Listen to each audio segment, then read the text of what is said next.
única mulher na Assembleia, ela está no 3º mandato e na última eleição foi campeã de votos com mais de 82 mil. O dobro praticamente do que teve em 2014, quando foi eleita. Nos nossos estúdios, eu converso com a deputada estadual do MDB, Janaína Riva. Seja bem-vinda. Obrigada, é um prazer estar aqui junto de você, Patrícia. É um prazer estar aqui no RD News. Tá? Obrigada pelo convite.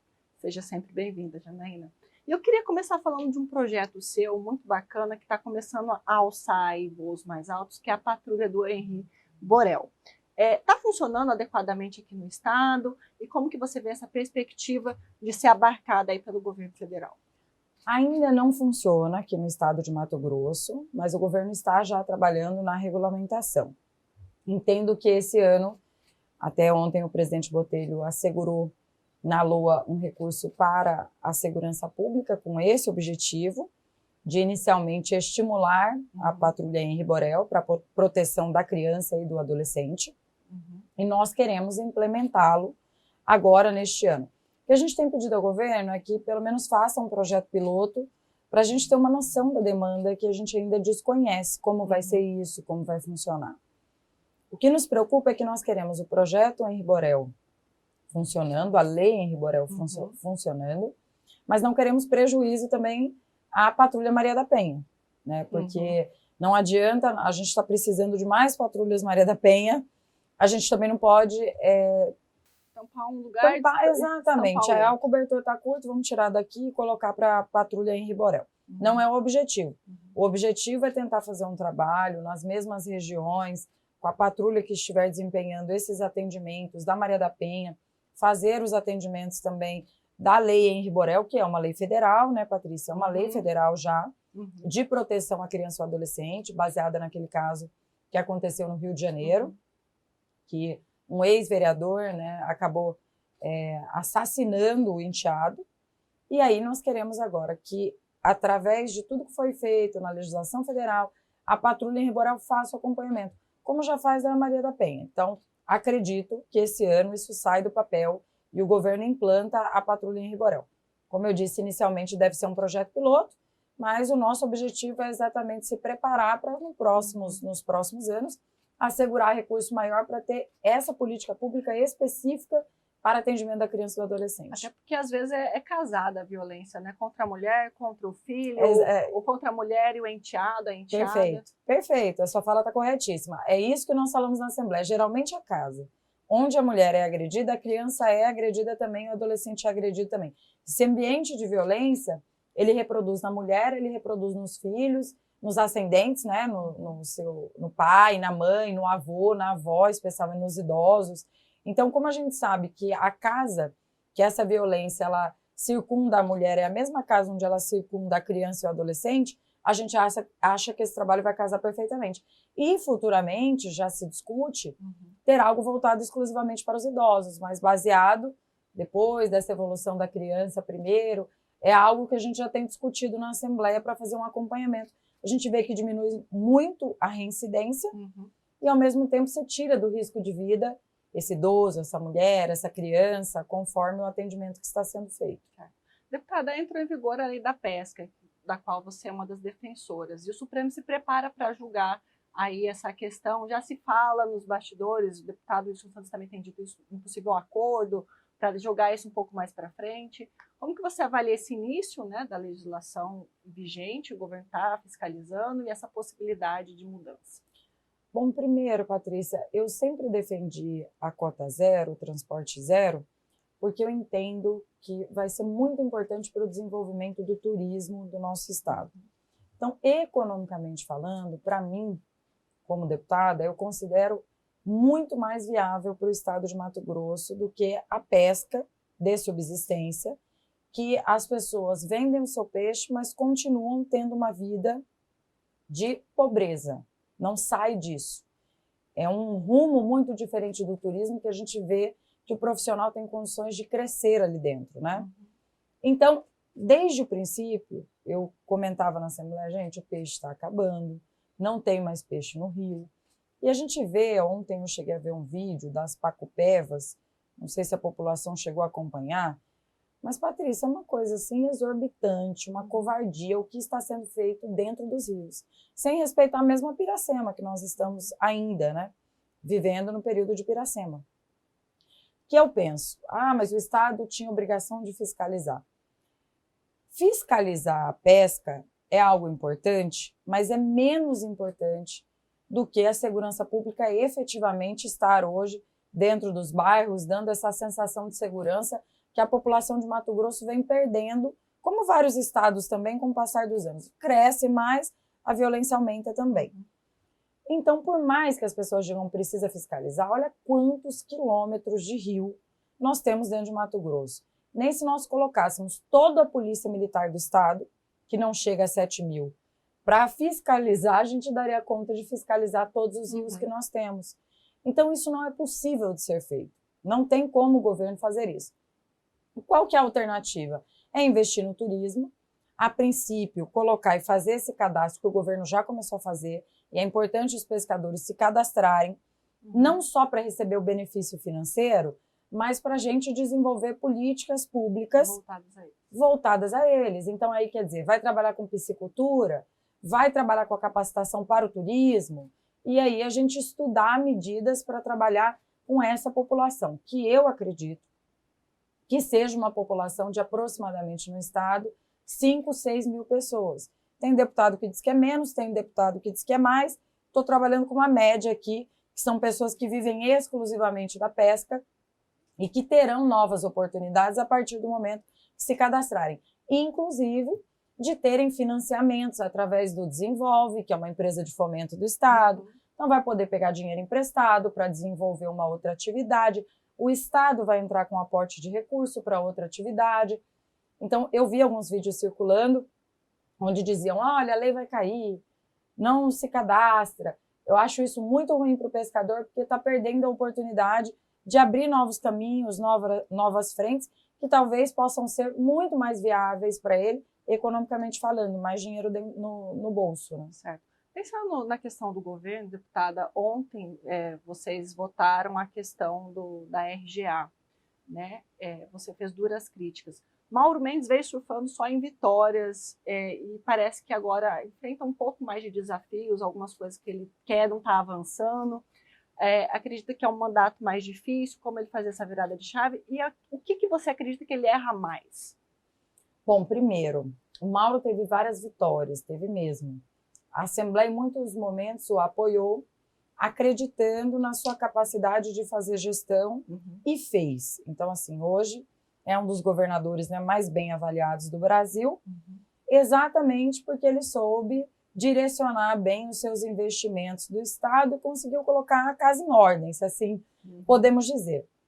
Agora, a Assembleia já vislumbra novos horizontes, um futuro diferente para a população de Mato Grosso. Por isso que eu vejo que as eleições lá dentro, as votações, têm sido mais apertadas e só estão passando mediante negociação feita diretamente ali com o presidente e os deputados.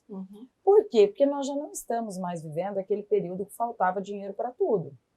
Então, por exemplo, ontem, nessa votação que você se referiu da RGA, os deputados, se pudessem votar um RGA diferente, que agora não pode mais, como a gente falava no bastidor, isso mudou no ano passado, a Assembleia não tem mais condições de alterar o valor enviado pelo governo. Por isso que o Lúdio não fez, eu não fiz, Barranco não fez, Paulo não fez, ninguém fez. Legalmente não tinha. Eliseu não fez, exatamente. Legalmente não pode mais. Porém, se fosse votado ontem, eu tenho certeza que passaria os 5,8 e talvez até numa votação unânime dentro da Assembleia. Por quê? A Assembleia é mais próxima do servidor público do que é o governo. E aí eu acho que é onde está, talvez, um dos equívocos do governo Mauro Mendes. Não dialogar mais, não se aproximar mais dos servidores, da população de uma forma geral, receber, ouvir, por mais que a sua decisão seja negativa, é a reclamação que eu mais ouço da população. Poderia, pelo menos, dos sindicatos, por exemplo, nos receber para dizer não. Ouço isso também de muitos empresários. Podia, pelo menos, nos receber para dizer que não dá para fazer. E na política, o diálogo, especialmente no parlamento, que é onde a gente vive, ele é fundamental. Nós recebemos os servidores, falamos para ele que não passava por nós a decisão, mas conversamos com ele, olha, a gente vai fazer algumas propostas para o governo, colocamos para ele, o governo queria um remanejamento de 30% da receita corrente líquida, a Assembleia estava dando 20%, isso pactuado com os deputados. O deputado Lúdio propôs 10%, mas a Assembleia entendeu que 20% era um bom número. E nós chegamos a tratar disso com o governo. Olha, a gente amplia para 30%, que foi o que foi feito ano passado, mas só foi feito posteriormente, esses 10%. A gente amplia para 30% e vocês concedem esse 1,2% de diferença da RGA. Mas o governo não aceitou. Então, a Assembleia tentou, mas com um poder muito mais limitado dessa vez, por conta dessa decisão judicial. Agora, para mim, o pecado do governo é só esse. É não ser mais próximo, não dialogar mais.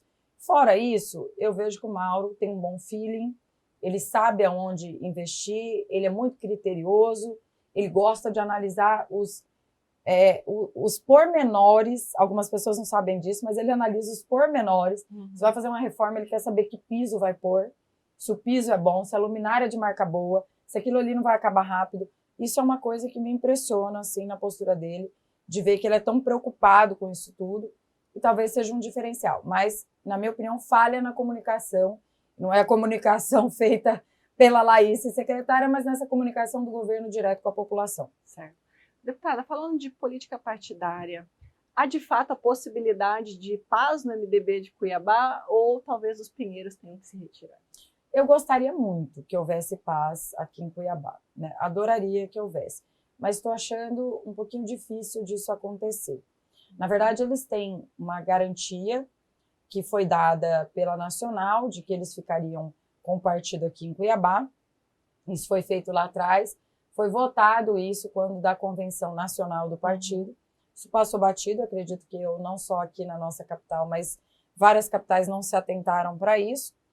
Não acho legal isso, a Nacional intervir aqui, não acho que seja, não possa ser naturalizado isso, porque nós temos um diretório executivo estadual que é presidido pelo ex-deputado Carlos Bezerra, que é muito proativo, não é um partido que fica parado, né? Nós temos, entre bancada, né, de estadual e federal, nós temos uma grande bancada, 2 federais e 4 estaduais, uma secretária, e eu sinto que essa intervenção ou intromissão da Nacional, ela é muito negativa para o partido no estado, porque o eleitorado daqui confia no diretório estadual, não no nacional. A maioria nem sabe quem é presidente da Nacional. Então isso gera, assim, especialmente nas bases, olha, eles não podem fazer isso.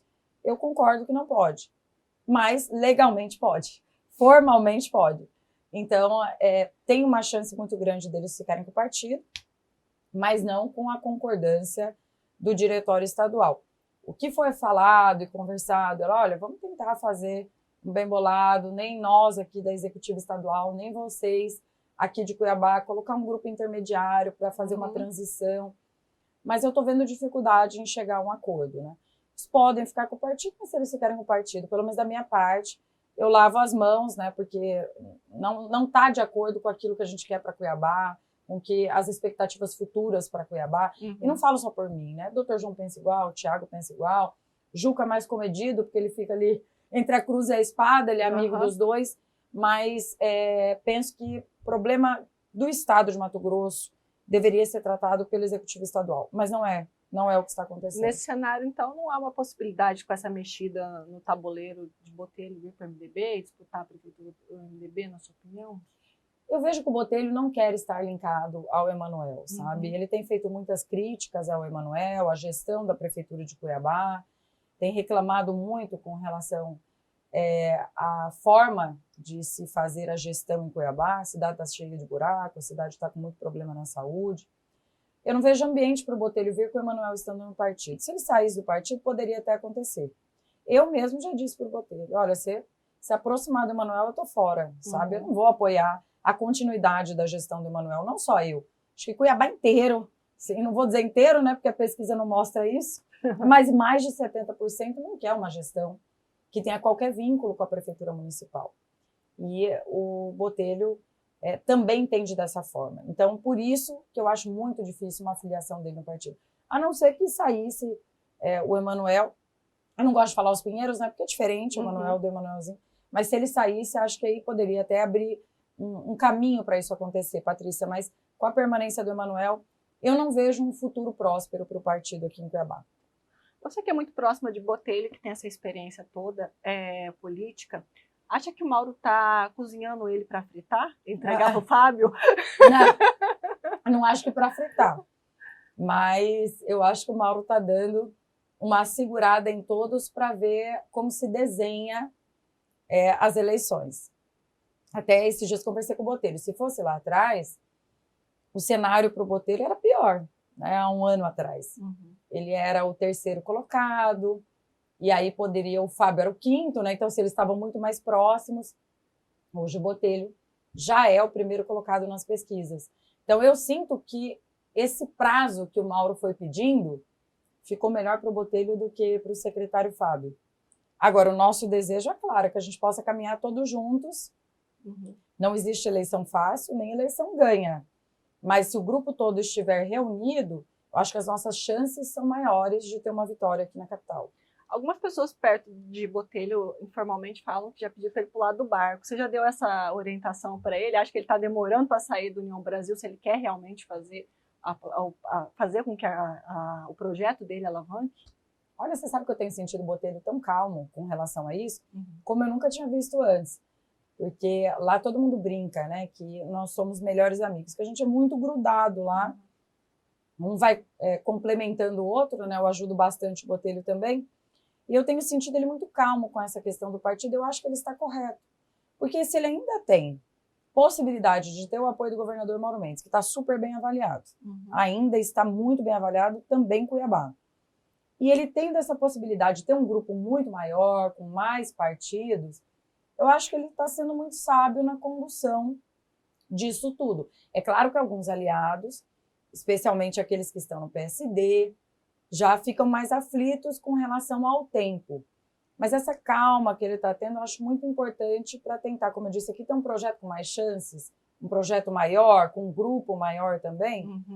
Então, eu não acho que ele deva, assim, eu vou pular fora. Eu acho que ele tem que ter uma conversa com o governador, como ele já disse na imprensa que vai fazer, estipular um prazo, olha, eu não posso ir até fevereiro, porque março já é o prazo final. Então tem que ter pelo menos uns 45 dias, né, para eu poder tocar, fazer composição de chapa. E acho que tem que dar um prazo para o Mauro até pelo menos agora final de janeiro, para chegar a um entendimento. Não acredito mais que as coisas vão mudar muito, Patrícia, até porque os principais concorrentes hoje do presidente Botelho é o Abílio e o Lúdio, são os dois, que eles têm um voto muito consolidado do PT aqui, da esquerda e da direita. E são bons candidatos, então eu não vejo um cenário onde pode surgir aqui algum nome, não só o do Fábio, mas qualquer outro terceiro, para vir disputar aqui com o Botelho, o Lúdio e o Abílio. Já está representado aqui o centro, a esquerda e a direita, sabe? É pelo menos a visão que eu tenho, olhando aqui de fora, né? A existência do Mauro pode fazer com que se consiga manter a velha máxima de que o governador não elege o prefeito de Cuiabá? Talvez, se ele insistir nesse apoio ao Fábio, rachando a nossa base, isso pode acontecer, né? Porque o Botelho não é um candidato do Mauro, talvez esse seja o diferencial. Ele é do mesmo grupo que o Mauro, né? Mas ele não é tão ligado ao Mauro como é o Fábio, né? Alguém que caminha, como eu posso dizer isso, né? Não que o Fábio dependa do Mauro, mas os dois são muito mais ligados, politicamente falando, muito mais dependentes um do outro do que o Botelho, que é muito mais independente. Então, por exemplo, eu vejo que o Botelho tem muita entrada hoje no servidor público, justamente por manter sempre as portas abertas e receber todos. O Botelho, ele tem um voto que talvez o Mauro aqui não tenha. Ele consegue agregar melhor hoje nesse cenário político de muita polarização entre o Lúdio e o Abílio. Então, a pessoa que ela não quer nem o Lúdio nem o Abílio, ela vai aqui nesse voto do Botelho, que é um voto mais centralizado. Então, o Mauro pode perder a eleição aqui, na minha opinião, se ele insistir nisso. E já pude falar isso para ele pessoalmente também. Acho um erro, porque ele hoje tem, né, uma reeleição que foi feita com tranquilidade, de certa forma, pode concluir seu governo, ser um candidato a senador com esse mesmo grupo. Agora, se esse grupo rachar, e são com políticos como o Max, como eu, como o Botelho, como o Wilson, que são muito independentes assim, talvez o cenário para 2026 não seja de união entre todos nós. Eu acho que 2026 está sendo escrito agora. Então as coisas podem mudar muito lá na frente. E o MDB, como que chega, deputada? Você que é municipalista, qual que é a força do MDB agora e as principais apostas? Paty, eu estou sentindo esse ano muito melhor para o MDB do que 4 anos atrás. Vou dizer para você por quê. Há 4 anos atrás, a polarização ela estava mais forte do que hoje. O que eu sinto é que quando se trata de município, as pessoas querem fugir dos extremos. Isso é o que eu tenho sentido agora durante esse pré-processo eleitoral, né? Porque nós ainda não estamos no período eleitoral. Mas eu tenho sentido as pessoas muito falando assim, eu não quero ficar nesse radicalismo, nenhum nem outro, e buscando candidatos de centro. Esse cenário eleitoral é positivo para o MDB, é positivo para a União Brasil, é positivo para os progressistas, é mais favorável para os republicanos do que, na minha opinião, para o PL e do que para o PT. Eu vejo que nós estamos, assim, em mais acordo com o eleitorado e vejo muitos candidatos buscando isso. Olha, eu não quero ficar só nessa de Lula e Bolsonaro, eu vou aqui no meio para eu tentar captar votos dos dois lados. E isso é possível, a gente sabe que é possível ser feito. Então, eu vejo um cenário para o MDB muito favorável nessas eleições. E olhando para a Janaína, a única deputada na Assembleia já há 3 mandatos, ainda está precisando botar muito pé na porta, ser muito incisiva para marcar território, ou acha que já abriu o caminho e se consolidou? Para mim, acredito que sim, Patrícia. Acho que já está muito consolidado. Eu sinto isso, pelo menos, né? Sinto que já mudou muito o comportamento das pessoas comigo e acabaram se naturalizando com a minha presença ali na Assembleia. Mas para mulheres ainda falta muito, né? Para as mulheres de uma forma geral. Ontem mesmo eu falava na Assembleia sobre a situação da vereadora Fabiana Nascimento, de Chapada. O ambiente para a mulher ainda é muito hostil, né? Muito hostil. Ninguém quer saber nada da intimidade de um homem, mas da intimidade de uma mulher todo mundo quer comentar. Se torna algo mais interessante. Colocando aqui já num conceito geral e mais popular, eu não estou conseguindo assistir o Big Brother, mas eu vejo nas redes sociais, no Instagram e por aí. Esses comentários, por exemplo, sobre Yasmin Brunet, né, do corpo, eu não posso sentar perto dela, porque a roupa dela é sensual, porque essa ainda é a cultura brasileira. Eu não posso abraçar, essa ainda é a cultura brasileira, sabe? Então, para a mulher na política, colocando em comparação aqui, a coisa não é muito diferente, né? Muitos ainda têm preconceito com a nossa participação. Então, por eu já estar lá, né, há 11 anos, há 10 anos, faço 10 anos agora já de Assembleia, as pessoas acabaram se acostumando com a minha presença. Mas eu ainda sinto que para nós mulheres, de modo geral, ainda falta muito. Eu vejo as vereadoras, assim, sofrem bastante, bastante, e a lei, ela ainda deixa um pouco a desejar.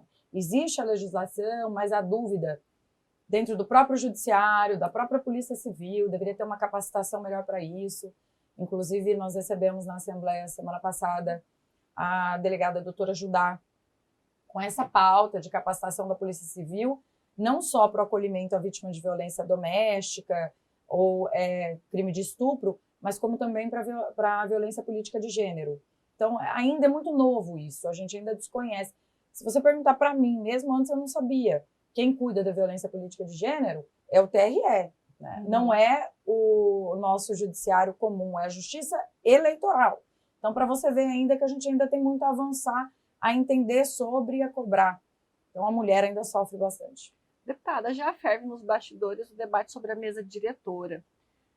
Você tem dito que até deseja alçar voos mais altos. Sairia frustrada se fosse preterida e não conseguisse ser presidente da Assembleia? Não, ser presidente não, porque já tem um acordo. E às vezes alguns se incomodam de eu falar sobre isso, porque acham que a gente quer simplificar o processo. É que eu acredito que o processo tem que ser simplificado mesmo.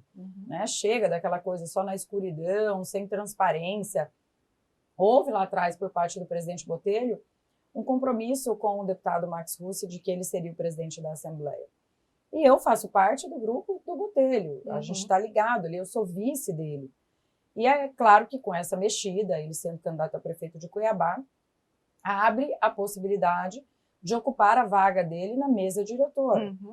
Mas essa vaga, para mim, já está, como eu disse, no entendimento com o Max dele ser o presidente. Porque o Max ficou presidente por um período muito curto, porque houve uma decisão do STF que reconduziu o Botelho à presidência. Então o Max ficou um período, eu não me lembro agora exatamente, mas de 3, 4 meses como presidente. E agora abriu essa possibilidade, com a saída do Botelho, de eu assumir o posto que seria dele. Mas, como eu disse aqui, já tem esse compromisso, eu seria a primeira secretária ocupando o lugar que é hoje do deputado Max Russo. A gente já tem conversado sobre isso. É óbvio que nós vamos ter que dialogar com os deputados, temos que conquistar os deputados nesse projeto. Agora, eu cuido aqui da minha casinha, então no meu MDB as coisas já estão pacificadas dentro do nosso partido. Para eu ser o nome do partido, nós somos em 4 votos. E a gente está trabalhando isso, mas sem acelerar esse processo, sabe? Eu não estou com pressa nisso, porque sinto que ele depende também de uma organização política que está acontecendo naturalmente. Botelho ser candidato à prefeitura, abre um espaço. Depois eu tenho dito aos deputados, olha, gente, eu sendo depois também uma primeira secretária, estando na mesa, né, eu com o Max, eu depois disso quero ser candidata, estou trabalhando um projeto para Senado, então eu vou sair e vai abrir mais um espaço. E acho que as coisas têm que ser assim, gradativamente, porque não adianta ali na Assembleia querer concorrer contra a mesa, é muito difícil ganhar da mesa diretora, muito difícil. Como já o Júlio tentei, Campos né? Tenta. Então eu tenho experiência, eu tenho experiência nisso. E foi o que eu falei para o Júlio, eu falei, eu tenho experiência nisso. Entra na fila aí, se organiza no seu partido, até porque lá o Júlio também tem isso no partido, né? Que tem o Dilmar, que fez parte da mesa passada, e é um nome que talvez também tenha esse interesse, né, de futuramente também estar na mesa diretora. E ele está aqui na fila, então eu comento sobre isso com ele, mas é algo que a gente tem levado a sério na Assembleia, que a gente não quer mais aquelas disputas de antigamente, leilão de cargo, disso, daquilo. Tentar fazer alguma coisa mais tranquila lá e trabalhar para a gente dar conta de fazer uma mesa diretora com mais tranquilidade. Né? Sei que isso parece impossível, mas a gente vai tentar. Certo. Nesse contexto de voos mais altos, seus correligionários, de forma geral, falam que pode ser tudo, de governadora a senadora. Alguns estão felizes com isso, vão se livrar de mim, né? Brincadeira à parte, né? Dentro do partido, para os estaduais, não só os do meu partido, mas todo mundo gosta, porque meu pai construiu lá atrás e eu consegui manter e também agreguei mais alguns nomes, uma base política que é muito leal e muito fiel. Então, claro também que os deputados todos têm interesse, né, em agregar esses apoios para deputado estadual, no interior do estado de Mato Grosso especialmente. E eles falam muito isso. Não, você tem que ser governadora, tem que ser vice, tem que ser senadora. Cada hora eu sou uma coisa, mas deputada estadual, para eles eu não sou mais. Se sai você e Botelho, então, já abre um leque. É isso que eu acho que está todo mundo assim, ó, já vai sair o Botelho agora, vai virar prefeito, depois sai a Janaína também, a coisa está ficando melhor aqui para a gente na Assembleia. Mas é muito legal isso, né? Porque, ao mesmo tempo, eles têm me dado bastante suporte, bastante apoio. Ontem mesmo, na sessão, eu senti isso, quando eles vão discursar na tribuna, às vezes assuntos assim das diferentes regiões, eles fazem questão de me citar, acho que para já ir colocando isso lá na base. Então, e os deputados são peça fundamental nessa minha eleição de majoritária, né? Porque se eles me apoiarem, eu acredito que eu passo a ter condições muito favoráveis de ser eleita senadora, ou até mesmo uma vice-governadora ou governadora, né? Então, assim, eu fico aí apta a disputar essas 4 vagas principais, vamos dizer assim, porque são 2 senadores, né, o governador e o vice. Então, eles têm dado bastante respaldo para isso, todos eles. E dá para disputar tranquilo contra o sogro Wellington? Como que o Diógenes vai fazer? Vai ficar de que lado? Eu, se eu fosse ele, não ia votar, sabe? Brincadeira à parte, se eu não votar, eu me mato ele. Não, Paty, olha, a gente conversa muito sobre isso. É claro que o Wellington tem seu desejo de ser governador, e eu entendo como legítimo também, vai trabalhar para construir o projeto dele, eu vou trabalhar para construir o meu. Eu tenho convicção que eu me viabilizando, eu teria o apoio dele, como ele sabe também que teria meu apoio se ele se viabilizasse. Às vezes as pessoas falam, mas vocês disputariam um contra o outro? É óbvio que se a gente vê na pesquisa, eu vejo que eu tenho condições de eleição, e ele vê que ele tem, a gente não vai se furtar de disputar por ser parente um do outro, até porque nós temos várias pautas diferentes um do outro, somos pessoas diferentes, cada um tem seu CPF, fomos eleitos de forma independente e não vinculada, não tinha obrigatoriedade, apoia um, apoia o outro, né? Até porque ele é senador da República, tem que agregar muitos apoios, e eu sou deputada também, tem eleitores também que tinham opções para Senado diferentes, né? A gente tentou fazer o possível para caminhar da forma mais harmônica, né? Que foi com essa triangulação junto com o governador Mauro Mendes, que a gente conseguiu fazer, do MDB, junto com o senador Wellington, o governador, facilitou a minha vida bastante, né, para não ter problema em casa, porque da outra vez já foi um problema, que o MDB estava contra a candidatura do Wellington a governador. Agora não, foi uma eleição mais tranquila, mas nós sabemos que nós somos independentes e cada um tem sua força política e está apto para a disputa. Nossa entrevista está chegando ao final, eu queria saber se você quer dizer alguma coisa para quem está nos assistindo, quer falar de algum projeto que a gente... Acho que só desejar um feliz ano novo para todos, dizer que a gente está muito animado com o estado de Mato Grosso, né? Por mais que a gente saiba que tem agora rumores e comprovadamente já tem pesquisas demonstrando a queda da receita da safra, especialmente do ano 2024, nós sabemos que o nosso estado se tornou mesmo uma potência viável economicamente, com notas altas com o Ministério da Fazenda, quer dizer, com condições de contrair empréstimos, de trazer ainda mais desenvolvimento para a população mato-grossense. Então, nós estamos muito satisfeitos com o que está sendo feito por parte do Estado. E a Assembleia tem sido, assim, esse equilíbrio, como você disse, tem visto uma Assembleia muito mais independente, chamando o governo para conversa, não aceitando tudo aquilo que vem de lá. Eu que vivi lá atrás na gestão do Pedro Táxi, eu lembro, assim, o horror que era, tudo que chegava tinha que ser votado daquele jeito, não podia alterar nada. Então, hoje abriu espaço para isso, o governador também começou a ouvir mais a Assembleia, a gente está muito satisfeito e entendo que podemos avançar mais em várias pautas e a Assembleia tem sido fundamental para isso. Então, eu estou satisfeita, acho que será um ano ótimo. Como eu disse, por mais que tenham rumores com relação à safra, ao mesmo tempo que cai a safra, aumentou as áreas de plantação também, então talvez isso dê um certo equilíbrio. O secretário da SEDEC fala em queda de 9%.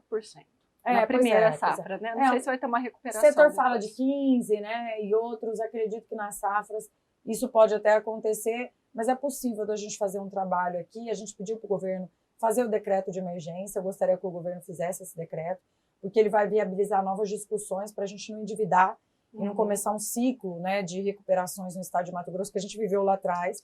Então, acho que é um bom momento para o estado de Mato Grosso, podemos desenvolver mais, a Assembleia pode continuar contribuindo mais e a Assembleia veio agora para ser protagonista. Esqueça a Assembleia lá de trás, que era acessória, que era o puxadinho, como todo mundo dizia que seria. Os deputados estão muito fortalecidos, essas decisões das emendas também fortaleceu os deputados, o cumprimento delas vai estar sendo devidamente acompanhado pela gestão de orçamento da Assembleia Legislativa de Mato Grosso. Então, eu tenho certeza que será um ano de 2024 maravilhoso para todos nós. Tá certo, seja sempre bem-vinda, deputada. Obrigada, Patrícia, obrigada a todos vocês que nos acompanharam.